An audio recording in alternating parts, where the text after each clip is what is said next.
Welcome, everybody, to Season 3 of the Colorado Rapids podcast, and there's a lot to catch you guys up on between player transactions, new head coach, season preview, so much more to go through in this edition of the Colorado Rapids podcast, and we're going to go off the pitch with Mr. Rob Holden, center back for the Colorado Rapids. That much more coming up.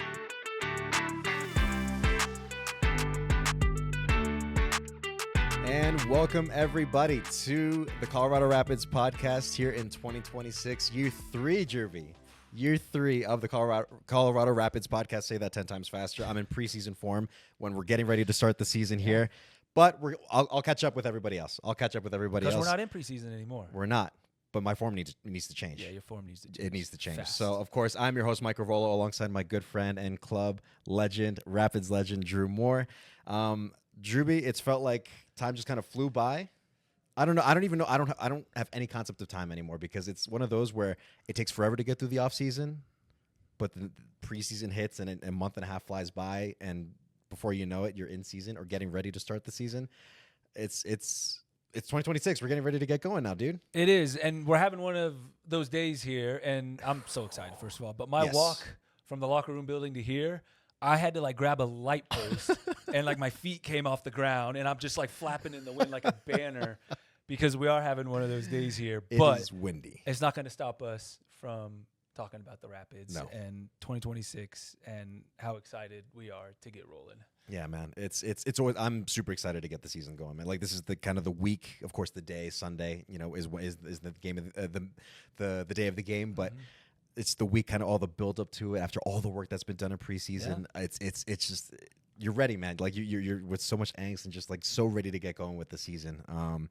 And for those of us, we were both in preseason. I was in for the January, the first part of it in January, and you were there for the entire time. My goodness, I don't know how you managed that, but it was exciting to kind of see everything kind of taking place with a new head coach at the helm, right? With Matt Wells, who is kind of starting to oversee things now at the club as the new head coach as of in this past off season that he was brought in to the club as the new head coach. And of course, there was quite a bit with the visa process, making sure that got approved so that he could actually join the team in Florida, to be on the ground, boots on the ground, and actually work with the players and the coaching staff and really get going. Because he mentioned at one point he was doing Zoom calls from the garage at home in England. It's it's a lot of coordination there, but there's a lot to be excited about. There's a lot to cover. As we mentioned, there's a lot to cover here in this podcast, Tribby. We're ready for it. We're ready. I hope fans are ready. I hope buckle up and get ready because there's quite a bit to get through. So, like I mentioned, in the offseason, that the Colorado Rapids, they hired Matt Wells as the new head coach for the club. He came over from Tottenham Hotspur. He was an assistant there from 2023, serving under Ange Postecoglou, a lot of folks might know, who pay attention to the Premier League. And had been there with Thomas Frank while Thomas Frank was still at the club at the time. But the Rapids were able to manage to get Matt Wells over from Tottenham, which I think was quite the get, Drewby. I'm going to also I'll just straight up ask you from the get-go, Drew. You have been working extremely closely with Matt Wells, the entire coaching staff, a couple of assistants, which I'm going to mention in just a bit here, that he brought into the staff.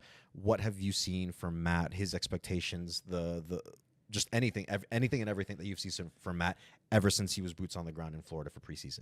Just impressed with his focus, his mentality, his knowledge, and I could literally spend the entire podcast, but I'm not going to, talking about Matt Wells and the way he is and what I've learned from him so far. But you can just tell, and it wasn't just the last couple seasons he was at Tottenham. He'd been at Tottenham as a youth, in their academy and came up through their ranks and then coached in the academy as well. And as you can just tell that he has been at a top club for pretty much his entire life because of the way he is and the way he speaks to people. And I think the biggest thing that stands out to me from Matt Wells is the coaching side of things is that he's a teacher.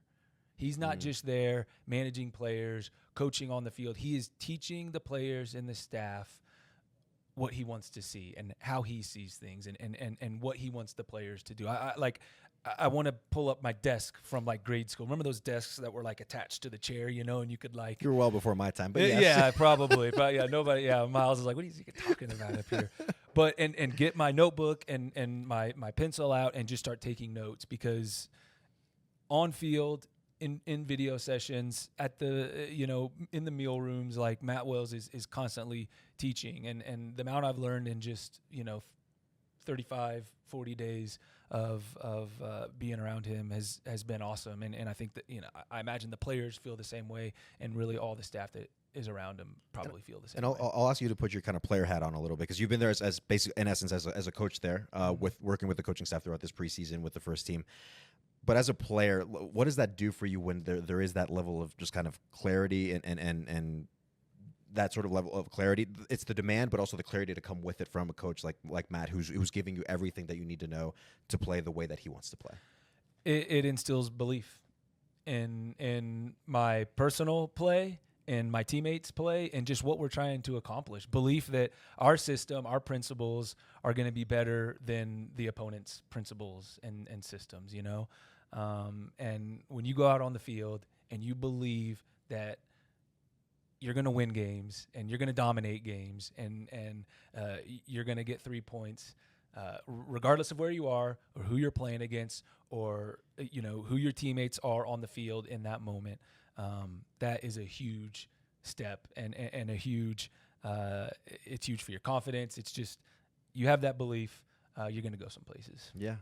If there's any indicator of that, and listen, before I even mentioned this, like Matt Wells had mentioned that he wasn't really too concerned with results in preseason. He wanted to see the process kind of take place and see that the players were understanding and implementing what he was asking of them, which it took a little while to do, because he did mention that in a media availability he'd done with me about a month or so ago in the first part of preseason, saying it's been a little foreign to some of the players, but they've been catching on. They've been responding really well. And everything I feel like came to a head a little bit with the Orlando scrimmage that happened in the past week or so, just a few days ago, honestly, at this point. I have no concept of time anymore with the craziness of preseason going into the season. But that, it wasn't just the result, but it seemed like it was the performance from that scrimmage that really, I think, instilled a lot of confidence into everybody, really, the players in particular, to say, we're out here to kind of send a message to not just Orlando in the moment, but I think to the rest of the league, to say we're not messing around. And listen, it can take time. It's not everything's going to be perfect, right? But just from what I've seen of training, what you've seen in training, been working on with the coaching staff in preseason, there's a lot to be excited about, Drew. I feel there's a lot to be excited about from just from what I've seen from Matt and how he's implementing some of these patterns of play, the way he's working with the players, the demands of the players, them responding the way that they are. It's incredibly encouraging to see kind of how this whole process of preseason was going under Matt and the way the players have gone about it overall. Absolutely. And I think the Orlando game is a great example. Like, that should instill confidence in the entire group. The way they, again, carried out the principles and the identity, which we'll probably get into a little bit, but I don't want to give too much away, But that Orlando match, because there was a learning curve, of course, because it's, Matt is bringing new tactics and ideas. It's always going to happen with a new coach. But the more they got into preseason, the more, video they saw, and just the more time Matt got with the team, you realize it's actually pretty simple stuff, and it's repetition, it's learning. And because he's a great teacher, the Orlando game looked very, very good. Now, the Orlando game does not count ultimately, but it doesn't matter. You should get so much confidence from your performance in that match. Yeah, for sure. I'd also mentioned that obviously Matt had brought over a couple assistants to the coaching staff in Alistair Harris and Rob Birch. And with that being the case, that it also means that Chris Little, who had previously been here for the past 4 or 5 seasons with the club, he left the Rapids and went on to join Nashville, their coaching staff. So we wish all the best to Chris, and of course also to Ian Sarakin, who had been with the club the last couple of seasons. He took a head coaching gig at Butler University. Yep. So sad to see them go, because of course these are people that we get to work with closely and get to know, not just as professionals but as people.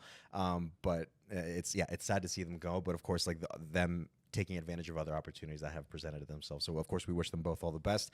And in terms of those who are staying, with these additions, Chris Sharp, goalkeeper coach. I know he's always going to appreciate me mentioning his name at any point in a public-facing setting. And then Elliot Prost, they're staying on as assistants under Matt Wells as well. So that is your full coaching staff there, with Matt Wells at head coach, Alistair Harris, Rob Birch, Chris Sharp, and Elliot Prost as your assistants on the coaching staff going to 2026. Preseason, Drew, it was a grind, and that's putting it extremely lightly. Yeah. With seeing that not just the amount of work that was put in, but it was just the detail I think involved in that as well. I was there, like I said, I was there for the first part of preseason in January, where I'm on a training sessions, kind of filming and doing edits and whatnot. But I'm also kind of paying attention and listening and watching some of the things that Matt and the coaching staff were working on. You're obviously there first-handedly you're in meetings, you're on the pitch working with the guys, doing these sessions with them.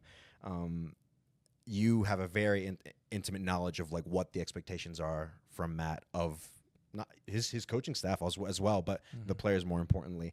Without obviously giving too much away, what are some of the things that fans can expect, Rapids fans can expect out of a Matt Wells team here at the Colorado Rapids? Just first of all, on preseason, it was awesome. Yeah. It was amazing. It was probably the best preseason I've ever been a part of. I would have loved to have played for Matt Wells. I don't know if my body would have been able to hold up because I'm not super athletic, obviously not in the state I'm in anymore. But, man, it's a young man's game, and the demands physically and mentally are top, and that's exactly what you want to see, especially now that I'm on this side of it. The focus, the discipline was amazing, And I think what you can expect to see is a team that believes in itself, right? I think the word belief, Matt really wants these players to be at the front of their brains, Every time they go on the field, we just talked about it, believe that what we're doing and what we want to do is going to get us 3 points today, right? And the other word that sticks out in my mind for preseason is dominate. He wants to dominate all phases of the match, right? And it's going to look different depending on where the team is on the field, what phase they're in, right? They want to possess the ball. They want to dominate the ball. You want to dominate possession, right? You want to dominate in transition, right? Once you get to a certain area of the field, you got to go to score goals, right? And you got to be killers in the final third. And of course, defensively, you have to dominate physically. You have to dominate putting pressure on the other team, taking them out of what is comfortable to them, what they want to do. But dominate is he said it a lot in his opening presser and of course in some of the meetings with the players early days. Go out there and dominate all phases of the match. And we have a plan. He has a plan for that. The players have that plan, and they are ready to carry that out. And they believe that is how they're going to get 3 points every time they step on the field. Dominate. That is the one word I kept hearing from him when he's doing video sessions out on the pitch, on the training pitch with the guys, or at any point really. Like that is the one word I kept hearing from him, whether it's in possession or even out of possession of the ball against any team. It's bold, but if anyone who once you see Matt and the way he goes about his business and the clarity with which he speaks about the game and what he expects of his coaching staff and the players, it's all going to make sense in terms of what we're telling you guys here. Yes. Right now, the most we can do is kind of tell you what we've seen. Yeah. But once you guys see how Matt goes about his business, it is going to make a whole bunch of sense. You can pair with what we're saying here, because it's almost kind of do or die. Like, go for it. Don't like kind of minimize sort of the barriers you put in front of yourself in terms of like, oh, do I think I can do this, or how should I go about this? There's none of that with Matt.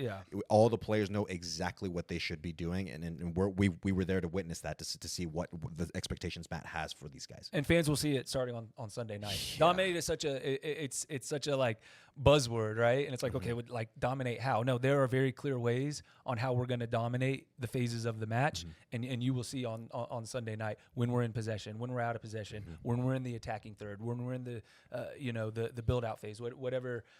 Like, you will see clear pictures of how this team knows and is going to go out and dominate matches. So we talked about Matt, what he wants to do, and him and the coaching staff. Let's flip it to the players here. I'll put your player cap on a little bit. You just mentioned it a little bit earlier, actually, Drew, where you said, I wish I was playing under Matt. I wish I was still playing in this state. Maybe you didn't have the physical demands to do it, because it is demanding. Like, it is physically demanding to play the way Matt is going to ask this team to play. But what makes you say that? Like, why would you as a player be excited to play under Matt the way he's going about his business right now? Well, again, I could spend a lot of time on why I would want to play for Matt, but I think the biggest thing is I would be in incredible shape, which is always fun, But just that belief and that confidence, like, that's a powerful thing when you believe that everybody's on the same page and we all know what we're going to do when we step out on the field. There were moments in my career where you step out on the field, and I had wonderful coaches. I did, right? But I would step out on the field and I'd be like, I don't like, what are we doing today? Like, what's the plan today? Kind of, you know, that's not the case here. You know exactly what you're stepping out onto the field, what you're supposed to be doing in that moment, regardless of what the moment is, regardless of what stadium you're at, what the weather is. Again, who's on the field with you, who's on the field against you. There's a belief, there's a system that I would love to step out there and prove that I can do this, and I can be a part of this, and I want to be a part of this, and hopefully it empowers the players to have that belief as well, because I think it would be a really, really fun system to play in. So it would, right now this is all kind of hypothetical in terms of how we're speaking, like if we were players potentially, right? It would be exciting as long as we were physically fit to do it. But let's speak to like the players who actually were there, right? You know, all the guys that are there and grinding every single day, doing a lot of double days during preseason. It was a grind. Like, for many conversations you might have had or anything you've noticed from the guys throughout all of preseason, how have they received Matt? How have they kind of been receiving the expectations he set of them and the style of play that he wants to implement? Oh, it's brought this group together incredibly, you know, and it's obviously there's always returning players and then you add some new players into the mix. They suffered together. They suffered through, you know, the fitness, the gym sessions, you know, the training sessions are physically demanding, and then you have a lot of times some physical fitness afterwards as well, you know. And it brought them together, and that's exactly how you want the group to respond, right? And it was fun to see.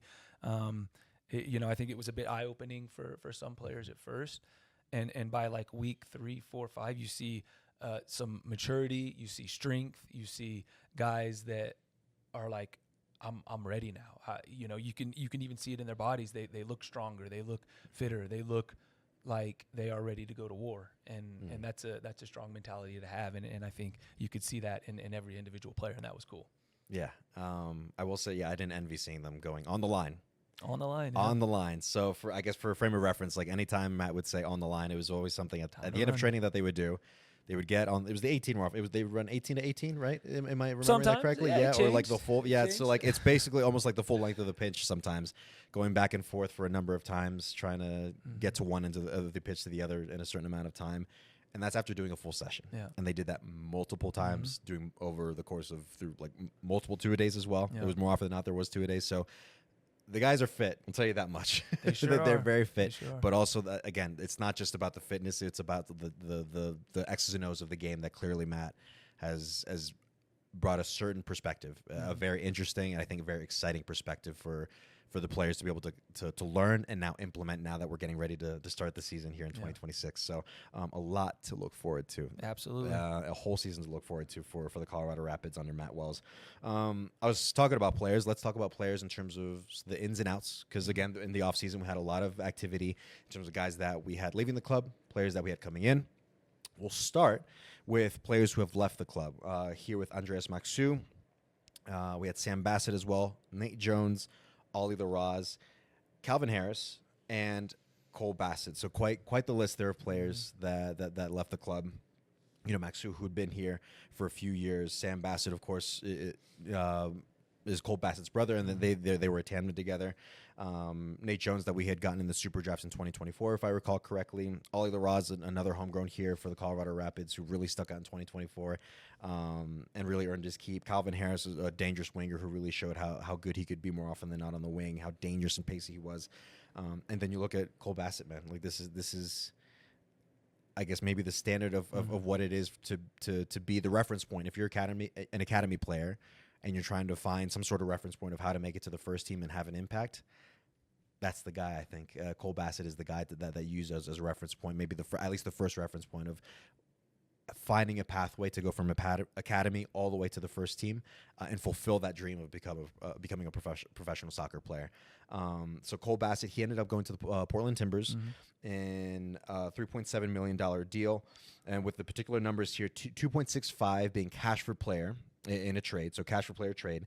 And then there's another 1.05 million that is based on certain performance incentives if Cole hits those numbers, those stats while he's at Portland. So that's still flexible, but that's at least $2.65 million that's coming to the Colorado Rapids in exchange for Cole Bassett going to the Portland Timbers.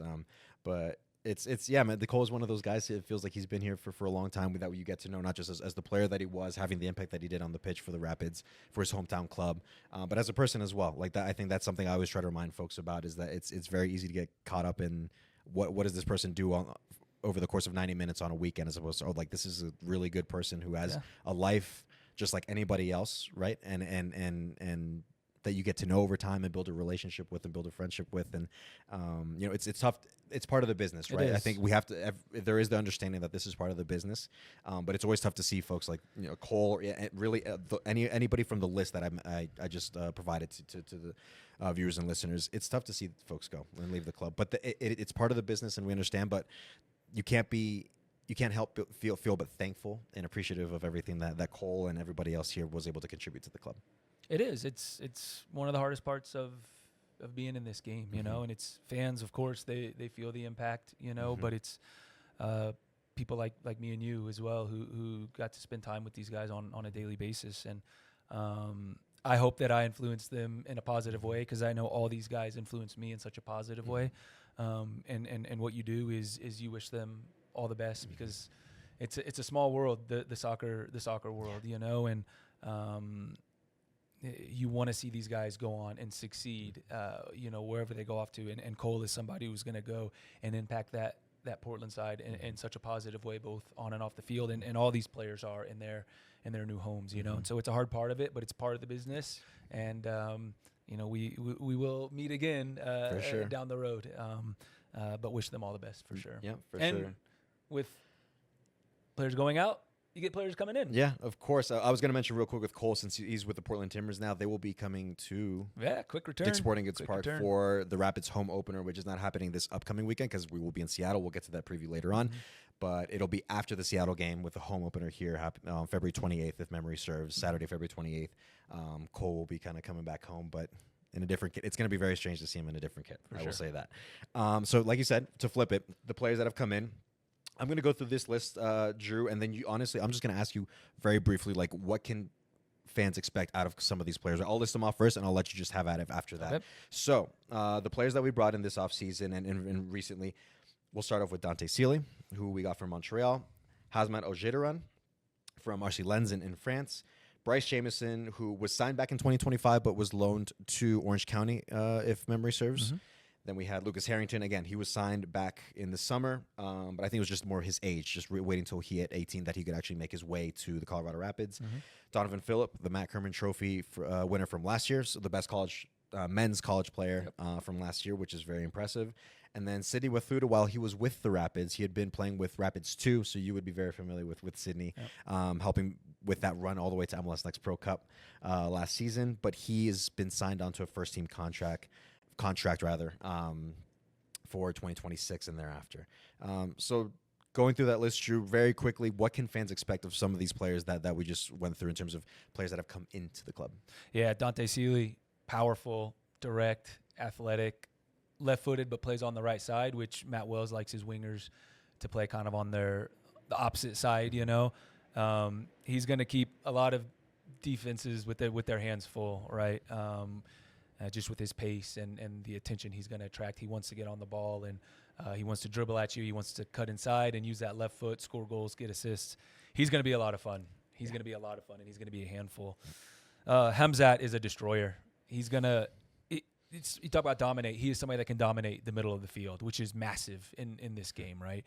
With his energy, with the amount of ground that he covers, he'll strike fear in opponents' hearts without a doubt. And he's good on the ball too. He can pick out a pass. Bryce Jamieson, somebody he was on loan with OC last year. Had a really good preseason. He's a winger. He can stretch defenses on the flanks. Such a hard worker too. Like his recovery runs, the way he comes back into the game and helps out defensively. But gets balls in the box. Crosses in the box and somebody that has a lot of pace and speed. Lucas Harrington, people are going to love this guy. He's young, but he's more mature than I am and than you are, which isn't saying much. But it's like he's been playing for 20-plus seasons, just the head on his shoulders.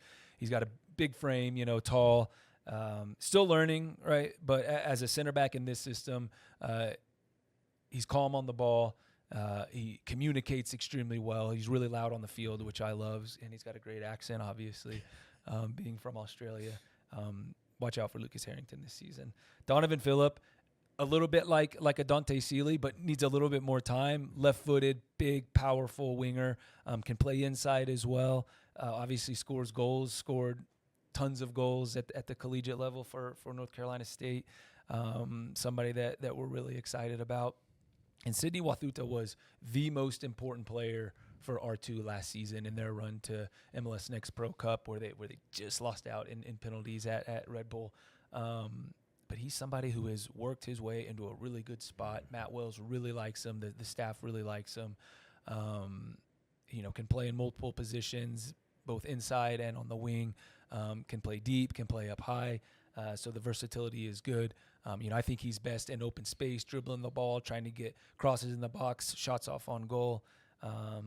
Still somebody to watch is Sidney Wathuta. That's a group of really exciting players that fans are going to get to know this season. Yes, very much so. I will say, like, one guy that I would say surprised, but not in a bad way. I'm going to mention Lucas Harrington here because I think of an 18-year-old who's trying to come in and, like, earn their keep, right? And you as you're almost a kid, basically. You're still a teenager. You're trying to earn your keep amongst a group of men who've been in this league for a number of years or just play professionally in general. And you're trying to just find your way in, and you're going to stay quiet, maybe more reserved. But Lucas, I don't know. You could say he's 18, but you could have fooled me with the way he kind of carries himself and the way he conducts himself, not just on the pitch, but just in general. Yep. That was incredibly exciting to see that someone as young as him has the kind of the composure, the maturity, the ability that he has at 18 years old. I wish I even had half of that at 18 years old, man, because Lucas was somebody for me, at least in the time that I was in preseason back in January. He really did stick out with what he could do at that age in particular. That was somebody that really did stick out. Was there anybody on your end? Was it Lucas? Was it somebody else maybe in preseason that kind of stuck out to you? Lucas certainly stuck out to me. We've talked about him. Wayne Frederick for me had a great preseason as well. I know he's been around for a couple seasons now, but he's somebody that I think fits the system really well. I think Matt and his staff really see a big role from Wayne this season, and I hope to see that as well. He definitely stuck out to me as having a very, very good preseason. Yeah, no, Wayne. Yeah, I think. Hopefully ready to take that next step because he'd been getting some minutes his first season with R2. Yeah. And he's still young, 19, 20 years old. Like, he's still very, very young, right? Like, so Matt is not scared to lean on very, very young players. For it just seems like if you're good enough, then you're ready to go. Yep. Like, that's basically it. So he doesn't really shy away from the fact that, like, he'll play any young players as long as they're good enough and ready to go, which is it's clearly the case here. Yeah, it's exciting, man. Like, just we've been able to be on the ground and see firsthand what Matt Wells, the coaching staff, and the players have been doing throughout preseason, and really get a sense for it. But we're excited for the fans and the viewers and listeners here of the podcast to see for themselves like what this team is really going to look like. Listen, it'll be a process. It's going to take time, of course. And again, it's the start of the season. It's for everybody. It's not going to be perfect for anybody from the get-go, but I would say there's a lot to look forward to with this group. It's very, very exciting. I agree. I'm really excited, and having been, stuck in for the last month plus, we're always excited this time of year, right? But I think with some of the newness, what Matt has brought, which we just talked a lot about, and honestly could go on all day about what he's brought and his staff and what the players put into preseason. Man, it's exciting, and I couldn't think of a better place to start than in Seattle on Sunday night. Let's bring it, and to go out and build off of what was created in preseason, but to now go put that into match day one with everything that you have. Let's get after it. Yeah.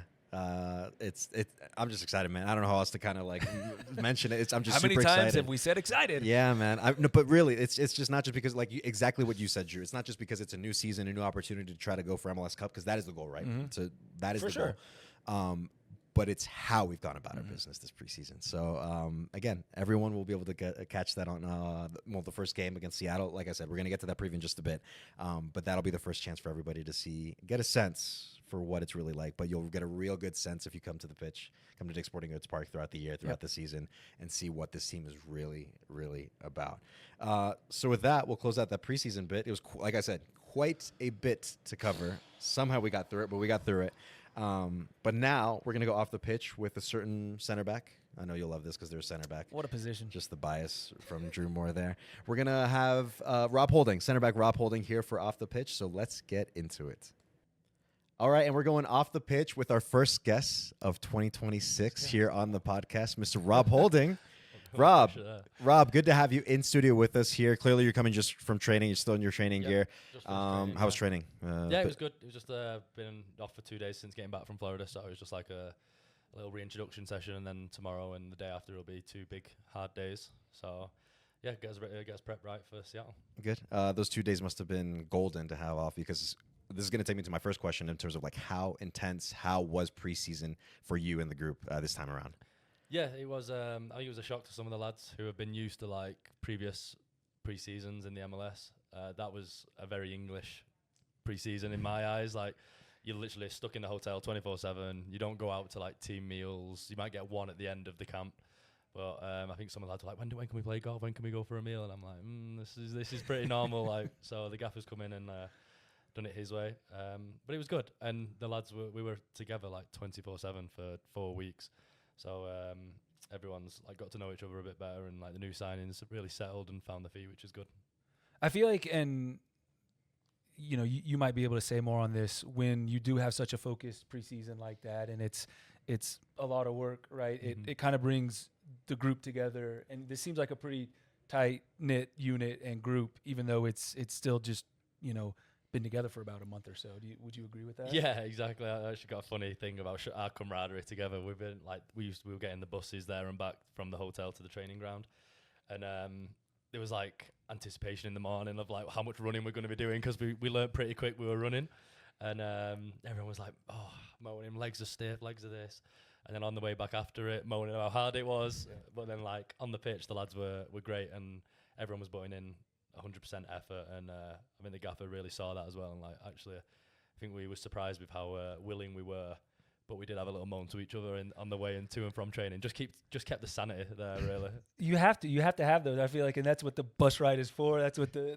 meals are for. You know, if you just bottle that stuff up, you never know when it's gonna come out. You know, exactly. So on the line, I feel like those are 3 of the most dreadful words you might have heard. On the line, yeah, that became a thing pretty quick, and yeah, like you said it once, like we end the days on the line, and then I think I can't remember how it came about, but then it just ended up being a running joke that he'd ask me, is training done, and ask me, and I'd be like, I assume we're on the line. I don't know how you got pegged for that guy, but you did, and that was cool. Let's actually talk about some of the newer players, mm-hmm. right?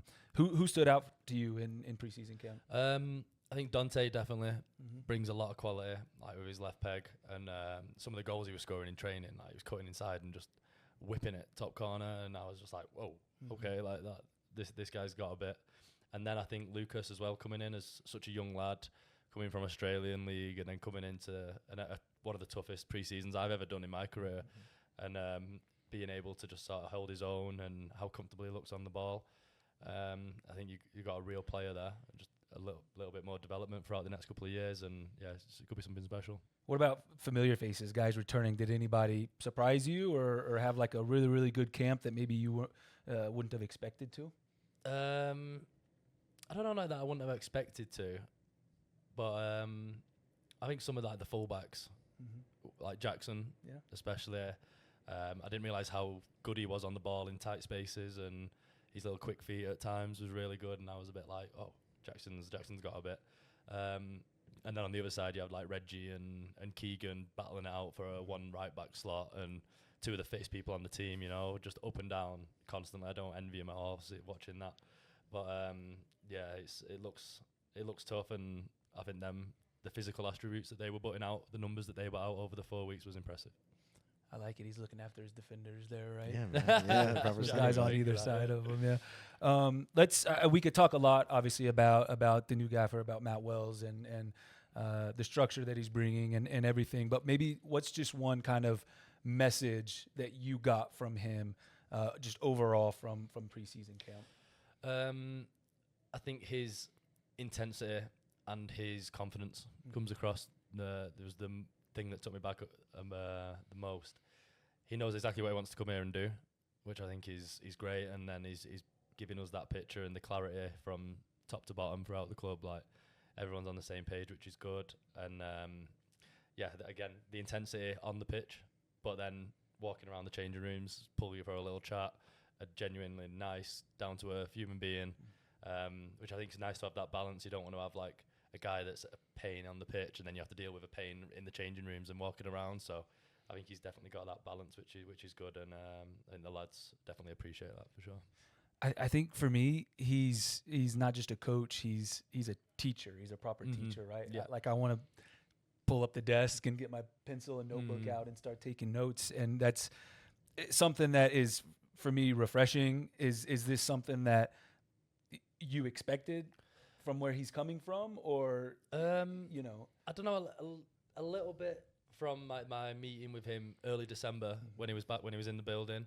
He started to show me his like game plan and stuff, and I was like, okay, yeah, recognize a lot of this from like when I was with Arteta and stuff. I didn't know what his style of play was or anything, because he'd been an assistant back in England, so obviously you're still like answering to the top dog who's making the decisions on how they want to play. But I think he learned a lot from the coaches he'd been under there with Scott Parker and Big Ange and so on. But yeah, it's definitely something that the young lads now at the club, like your 23, 24-year-olds, getting this level of like coaching and teaching will just help them throughout their career later in life. Like, when Arteta came in for me, that was when I started to see football in the way that the gaffer sees it and that style of play, and I was like, oh wow, like this is totally different. So yeah, them lads getting it at such early stage of their career is massive. Yeah, I wish I had that at an early stage. I had some great coaches, but what I'm learning from the gaffer has been extremely impressive. And you talk about the young players. Let's focus on you and the young players a little bit, because you've been around for a bit. You're calling me a young player. Yeah, well, listen. Hey, as long as you're still playing, you're young, all right? But you are one of the veterans in that locker room, and you're a positive guy, and you're a great influence and voice. Do you feel like you are in a leadership role when you're in that locker room? A little bit.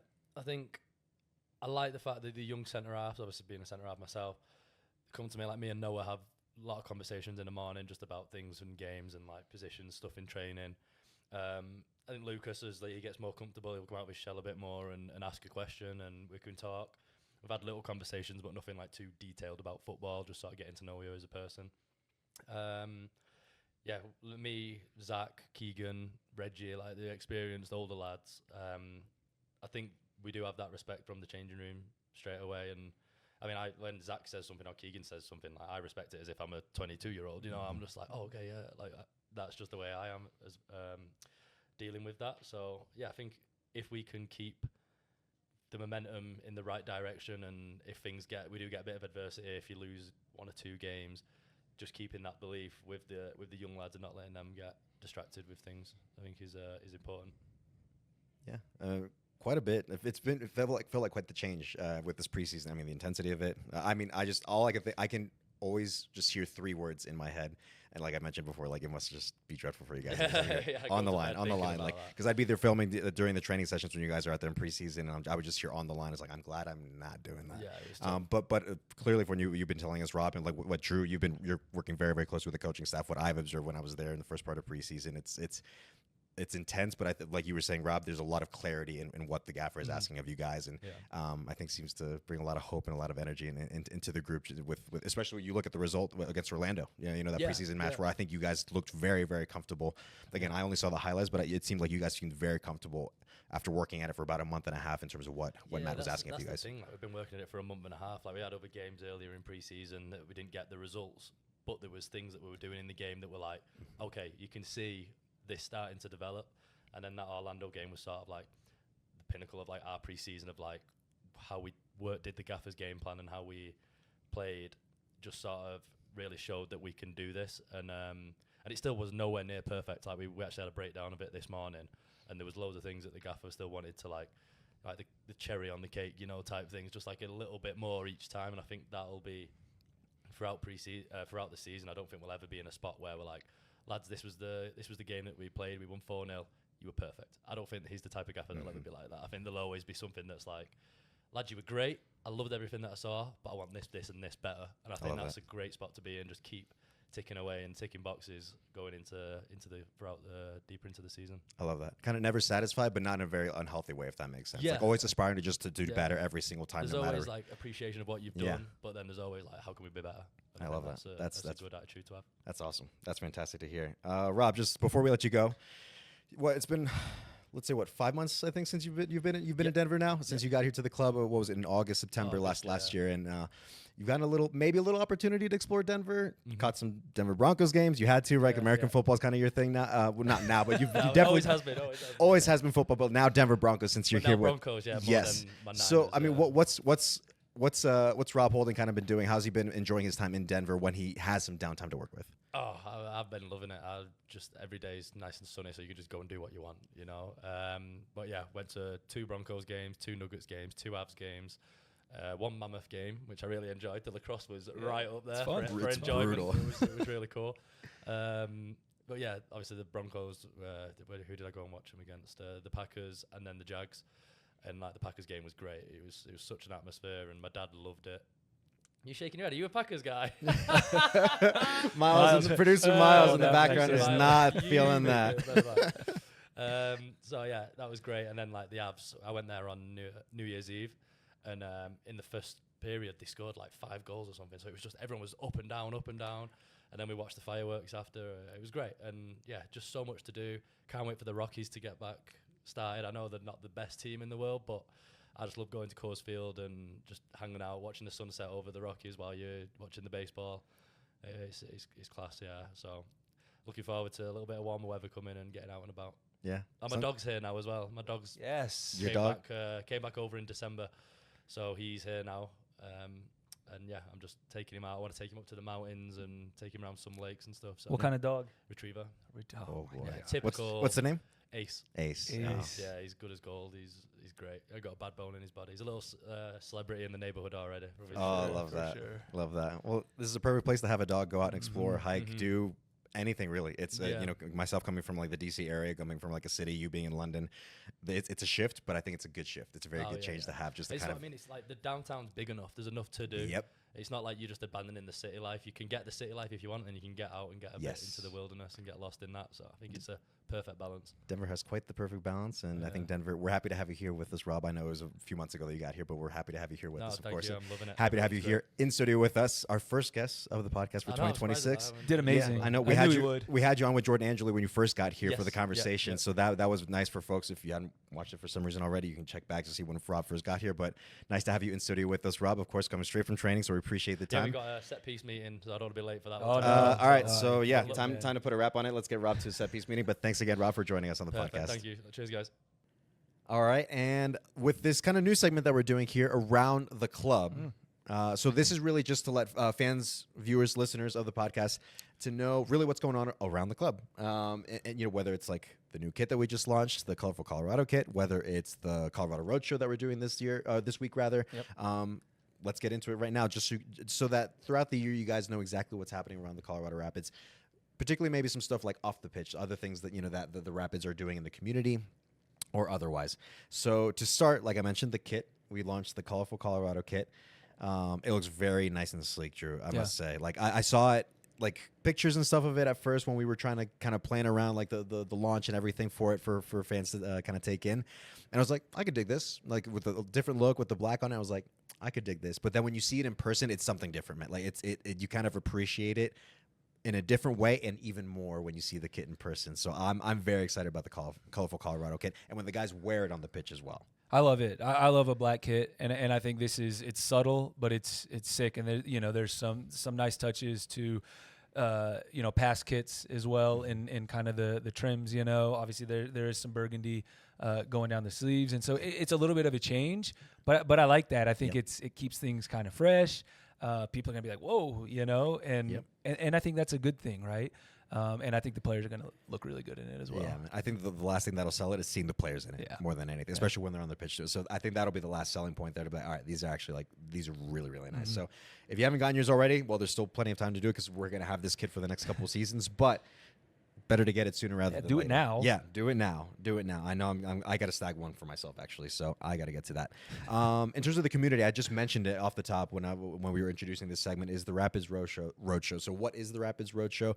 It's part of this initiative that the Colorado Rapids are working in conjunction with UC Health to distribute 10,000 soccer balls to the community, not just here in Denver, but throughout the state of Colorado. So the road show is happening this week. Today's Tuesday at time of recording. So yesterday we had the event in Denver, downtown Denver at Skyline Park.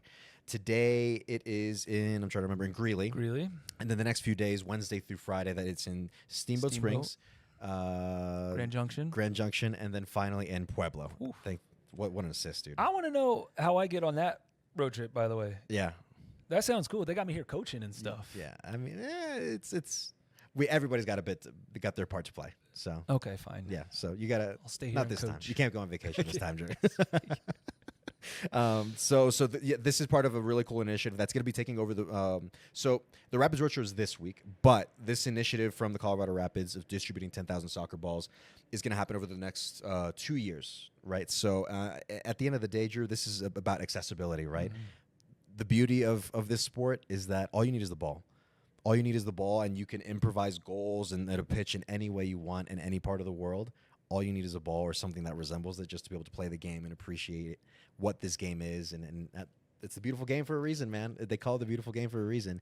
So that's the rationale behind this initiative, is just providing accessibility to kids more than anything, to realize that, hey, like, this is a fun sport that I can be a part of, and it doesn't take much to be a part of it and to enjoy it as well. So I thoroughly love what the club is doing on this part of basically handing out soccer balls to kids and know how beautiful this game is. Yeah, and I think that's the biggest thing. You can play this game anywhere, right? And I see it in my boys who are 8 and 9 now. They will literally find a soccer field in anything, whether you're indoors, outdoors, no matter the surface, no matter the obstacles in the way, they can play soccer. And I love to see that, and I love that we're hopefully showing that to the community as well, and providing soccer balls for people that can play wherever they are. Mm-hmm. So again, that's over the course of the next 2 years that we're distributing 10,000 balls, awesome. And that's our thanks to UC Health to be able to kind of to do this initiative. Accessibility, accessibility is the name of the game, man. Just to make it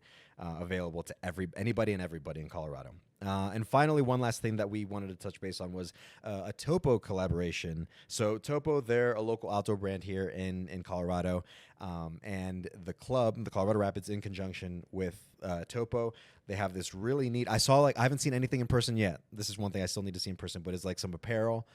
There's a few pieces of apparel that maybe I haven't seen the full gamut just yet. Looks really neat. Looks really colorful. Okay. It's really beautiful. And it is going to launch on February 19th. But we'll have an in-person event, which is this Friday, the 20th, if I remember correctly. So February 20th, there'll be an in-store event at the Topo location on 20th in Rhino, correct?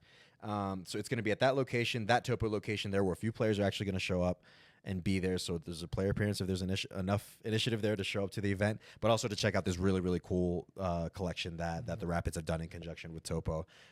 Again, I've only seen maybe a few of the pieces, and it already looks really sick. That's something else I'm going to have to snag. Hopefully I have enough money in the bank to deal with this, because there's a lot of stuff I apparently have to buy now. But it's dope, man. At the end of the day, it's so dope, and it's cool that the club does all sorts of collaborations like this for this sort of apparel and gear. So I love it. I love it. I don't know if my wallet does, though. Topo screams Colorado too. Yeah, dude. That's the beauty of it. That's stuff. For me, that's what it is. It's just it's the fact that it is Topo. It's like, oh, okay, this seems like really perfect, like the perfect collaboration. So that's a little bit of around the club. Again, this is going to be an ongoing segment for everybody, so that you guys are aware of everything that's happening here at the Colorado Rapids. But maybe stuff like more outside the pitch, so that you guys are fully aware of what is really going on with the Colorado Rapids, and not just just the results. It's a cool club. We do some cool things. Yeah, here. we do, and we do. Like I said, the Rapids Roadshow bid and the distributing soccer balls, like as simple as that might sound, I think is a really, really cool thing that we're doing here. Again, accessibility, just making the game accessible to everybody. So, whew, oh my gosh, and we still have to go through a preview for our first game of the season, Drew. It feels like I'm already worn out. I feel like the players at the end of a training session have a double sesh in preseason right now. And we still got a season preview to do. We got to go on the line. All right. So, on the line, dude, that's stuck in my head. I can imagine how the players feel just hearing that, our preseason. So, we'll get into our first preview, our match preview of the season, Drew. What a place. Against Seattle. Yeah. Against Seattle. It's so the first match that the Colorado Rapids are going to have to kick off their 2026 MLS season will be against the Seattle Sounders at Lumen Field. That's a pretty tough place to play against a very, very good play, but it's an awesome. Yeah, it is. It's great. It's a mixed bag, but it's a very fun place to play. Yeah. So it's a very big test from the get-go for the Colorado Rapids. That match is not on a Saturday. Nope. It's a one little kind of anomaly in the schedule that we have throughout the season. It's going to be on Sunday. Well, Sunday night football. A little Sunday night football, if you will. Sunday night footy. All eyes on the Rapids. Yes, sir. Sunday, February 22nd, 7:15 p.m. Mountain Time kickoff at Lumen Field. You can catch that. If you're traveling to that game, somehow good on you, because it's a really cool environment to be a part of and to catch your Burgundy boys out there. But if not, you can always catch the matches on Apple TV. So, Drew, Seattle is Seattle. Like, Seattle is a very well-known team in this league, if not one of the very best teams in this league. Perennial playoff team. A list of good players, quite frankly. You know, you can go through a list of guys that they have on there, whether it's Danny Musovsky, Jordan Morris, Albert. The list goes on and on. And all under the leadership of Brian Schmetzer, who it's almost 10 years now since he took the job, which is crazy to think. I remember it like yesterday when he took the full-time gig. A lot of success there. A lot of success. Success, I think, is the name of the game with Seattle, and it's for good reason because of the way they've gone about their business. Basically, ever since they've come into the league back in 2007, 2009, if memory serves. So ever since they've been in MLS, they've been a perennial playoff team, a team that you know, not a lot of teams really want to mess around with. But this is kind of what you want, I think, if you're the Rapids. This is the sort of test you want, literally from the start, to show everybody what you're made of. For me, what comes to mind is excitement at the challenge, right? And I'd imagine this is something that the players and the coaches have been looking forward to, right? Not just because it's the first game of the season, but it's because it's against a team like Seattle. Yeah, I think honestly, it's an island game. It's the only game that's going to be going on. It's the last game of match day 1. It's Sunday night in front of a packed house at Lumen Field, who hate you, right? They'll be in their rave green, whatever it is, and it's going to be awesome. It's going to be a great atmosphere, and it's the first opportunity in a regular season match for the Rapids to go and dominate and to build off of what they created in preseason with Matt Wells, with his staff, and just with the team as a whole. It's the first opportunity to go and dominate, and I expect them to do that. I expect them to go and show the fans and show this league exactly who they're going to be this season. Seattle, just a little bit of like a frame of reference in terms of how they did last season. They finished with 55 points. They finished the regular season with 55 points with a 15-9-10 record. Their top scorers that they had at the club were Danny Musovsky and Albert Rusnak. That's a household name in the league. Like we said, Seattle is Seattle. They're just a very, very efficient, well-organized, well-drilled team. I don't think you can really say a bad thing about them, and it's for good reason that they find themselves in the playoffs, competing for titles, winning trophies the way that they have. It's for a reason that they've been doing that stuff, right? What is it about the Seattle team, though, that sticks out to you, tactically speaking, that makes them so good and makes them so difficult to beat, regardless of what the setting is and what sort of Seattle team you play? Well, I think you actually just said a word that is now on my mind, is efficiency. Seattle are an efficient side, right? They have all these really good players in Albert Rusnak and Pedro de la Vega and Jordan Morris, who I think is healthy now, and Jesus Ferreira, right? And the list goes on, right? And they're stout defensively, right? They don't let up a lot of goals, and if they do, then they typically don't leak a second, third, fourth, right? All of this, especially at home at Lumen Field, they have this aura about them that it's going to be difficult for you to come in and get 3 points. And I think that's the biggest thing on match day 1 with a huge crowd. It'll probably raining a little bit because it's the Pacific Northwest in February. It's going to be perfect. It's going to be awesome, And I think if you can, break down that barrier in your mind that this is an impossible place to come in and get points, because it's not. Because as good as Seattle is, as good as their players are, if you go and you carry out what you've built here in preseason, and you have that self-belief that you can go dominate, there's no reason why you shouldn't think you can go in and get 3 points. And you possess the ball, and you create chances when you're in the final third, and defensively you put pressure on them and take them out of their game. then there's no reason that you shouldn't have the self-belief as a whole, that you can't go in and get all 3 points on match day one and kind of put the league on notice a little bit. Yeah, I mean, the Rapids nearly did it last season in that 3-3. I mean, that was a thriller of a game. Like, that was a wild game that the Rapids were a part of in Lumen Field. And I would say, I remember that I was there for that game, and I remember some of the guys walking away like, we should have won that game. Yeah. We should have won that game. But so it's not impossible. It's not impossible to go to Lumen Field. It's gonna be full house for season opener, home opener for Seattle Sounders. Again, they're a very good team. It's, if anything, what the overwhelming sentiment right now or emotion is just excitement for such a challenge, for such an occasion, for everything. There's just so much reason to be excited about that match in particular, despite how challenging of a match it's going to be. Like, we can't ignore that. Oh, it's going to be awesome. Just go embrace it. Embrace that challenge. You know? But that's the beauty of it, man. Like, if you want to show yourself as the best, you have to beat the best, right? And Seattle's one of those teams that you kind of have to show yourself out at Lumen Field to put the rest of the league on notice if you want to go and compete for MLS Cup, go and be considered one of the best teams in the league. So it's an exciting occasion, man. Like, excitement, that's the one overwhelming sentiment we've been kind of repeating throughout the podcast, but it's genuine. Like, we really do feel it because of all the work that it's taken to get to this point. And we're just literally days away from the first game of the season. In terms of Seattle, Drew, you know, you talked a little bit about how they play and what they're about, but what's it going to take for the Rapids? Your keys to the match, really. What are your keys to the match in this matchup between Seattle and the Rapids? For the Rapids in particular, to walk away with 3 points from Lumen Field. Yeah, I'll keep it simple. And I think I already alluded to just having that belief going in there. You know, it doesn't matter that it's Seattle. It doesn't matter who they put out on the field, what the fans, what the atmosphere sounds like.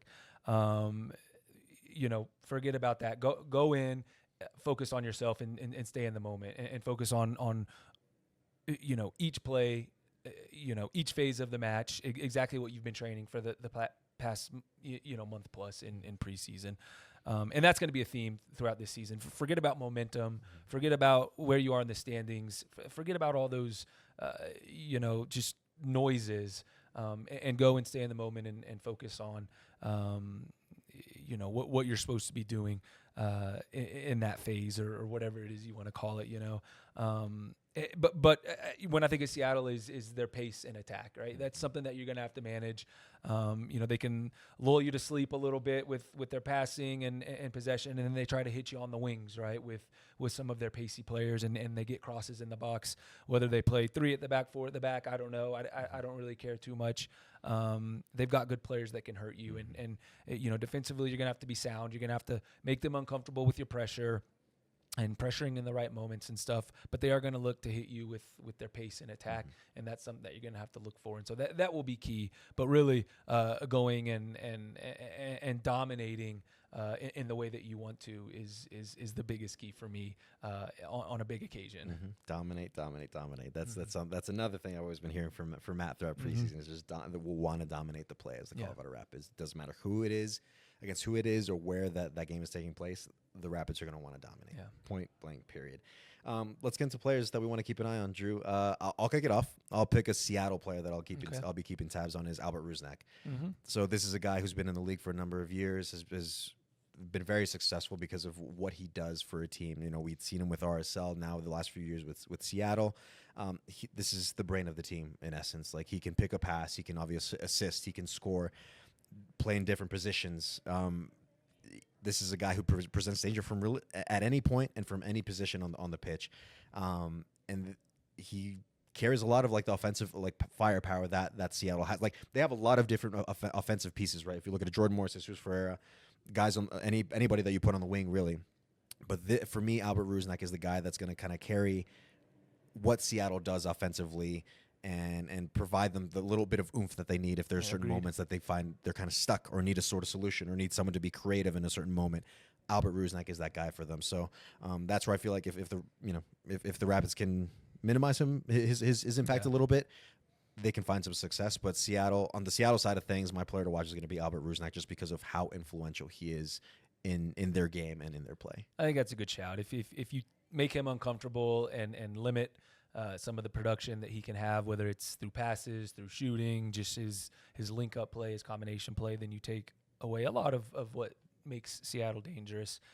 I do think he is that kind of player. For me, I'll go over with the Rapids, and I'm gonna pick this player because not only am I excited for this match, for this player, but just for the season, and would love to see him get off to a good start, and that's Dante Seeley, somebody who had a great season last year in Montreal, and I think is ready to even take a bigger step in this system here with the Rapids. I want to see this guy go and dominate the side of the field that he's on, right? And he gets the ball on that left foot, and he can rip a hole in the back of the net, and he can get assists, and really I just think he's going to keep, Seattle's defense very honest, and a lot of attention is going to come on him, which, he'll be able to do some stuff himself, but he'll also provide some time and space for some of the attacking players around him. And I just want to see him go and play freely, and play with power and with directness. Love to see him get on the score sheet, whether it be, a goal or an assist, and get his stint, his career here in Burgundy off to a good start. Yeah, Dante's going to be a fun player to watch, Yeah. man. Like, even if he's not on the stat sheet with like goals or assists, the impact he can have on a game is it's impressive. Like we were seeing in preseason with some of the scrimmages or in training, like some of the things he can do. Wow. If anybody was curious, like you can see some of the goals or some of his play from Montreal from last season, more like the latter half. That'll give you a sense of kind of what to expect from Dante here with how he's going to really contribute to this Colorado Rapids side. Like he's a very fun player. I really like that picture. He's going to keep a lot of defenses like on their toes and very honest, not just Seattle. So he's got good pedigree too. I played against his dad back in the day, so that's that'll age me a little bit more. Yeah, but I didn't say it, you did. But it's crazy how you kind of like have these connecting threads nowadays in the league. Like you as a coach, and you played against his dad. Now you're in essence coaching Dante. Yeah, Like that's awesome, incredible, man. It's But awesome. that's the beauty of this league. Like you said earlier in the pod, like the soccer world is so is. big yet so small, It is, yeah. especially in MLS. So it's just kind of funny to kind of have those connecting threads that you run into every once in a while. It's really cool. Anything else, Drew? I feel like we have gone through it. Yeah. I hope y'all are still awake. Yeah, but and still listening. No, fans should be excited. They really should. Yeah. I know we're always excited this time of year. There's a lot of newness and freshness, but I'm excited and focused and determined, and I think that's kind of the overall sentiment at this club right now is quiet confidence because of what the last month and a half has looked like, and of course it all starts on Sunday night. The work is not done. The preparation is not done, of course. But let's get off to a good start on Sunday night. Let's do it, man. And even if we don't, there's still a whole season ahead of us. will. And like we said, it's a process, man. It is. Not everything is sunshine and all this, right? Like it's not going to be perfect all the way through. But just with how everything has, just I myself have seen, and you obviously have worked very closely and seen yourself. Like there's a lot of reason to be very excited about this season. Like like you said, we say it over and over again. This and that. Matt has brought something kind of different here, and it's very exciting to see how quickly the guys have responded to it and received it and applied it. Like I said, if you haven't already watched the highlights from that scrimmage against Orlando, that'll at least give you a sense of what to expect from this Rapids side. And there's still going to be a whole season of that to be able to watch from this Matt Wells coach team. So excitement, man. I don't know how many times I've said it at this point on this podcast, but that really is what comes to mind, and like the sentiment that I have going into this season, not just the season opener, but for the season overall in 2026. So, that was a lot. But we got through it. We got through it. Quite a bit to get through there, but we got quite a few more podcasts to do after this. Yes, but we do. Yeah, which is exciting, Season man. 3. Season 3. I didn't realize this was going to be a thing that we can make it happen, but here we are with the pod. It's been fun, man. Wow. It's been a lot of fun. When it's me and you. When it's you, of course it's going to be. When we got you in there, and then of course it's been a heck of a ride just doing this podcast, and of course like having everybody tune in, listen, or hear from anybody at games. Sometimes when they're at talking to us about the podcast, it's always fun to hear that. So we got a third year of this kicking off right here in spectacular fashion as we're going into 2026. Like we said, for a very, very exciting season. So that's going to do it. Actually, I'll give you guys the tuning in for one last time for the Seattle Sounders match. So that's going to be on Sunday. Again, not Saturday. It is Sunday, February 22nd, 7:15 p.m. Mountain Time kickoff, and that game is obviously taking place at Lumen Field in Seattle. Your Burgundy boys are ready to go. They are ready to go. Still a lot of prep to do this week, but they're itching. They're itching to get going with this 2026 season. So that'll do it for us. Quite the long podcast that we had this time around, but we got through it, filled you guys in on everything we feel we needed to let you guys know about. All there is now to look forward to is the game and for the season to kick off. So that's going to do it from us here at the Colorado Rapids podcast. My thanks to producer Miles in the background and, of course, my good friend and Rapids legend Drew Moore. I've been your host, Mike Ravolo. Let's enjoy the season opener, everybody, and we'll catch you on the next podcast.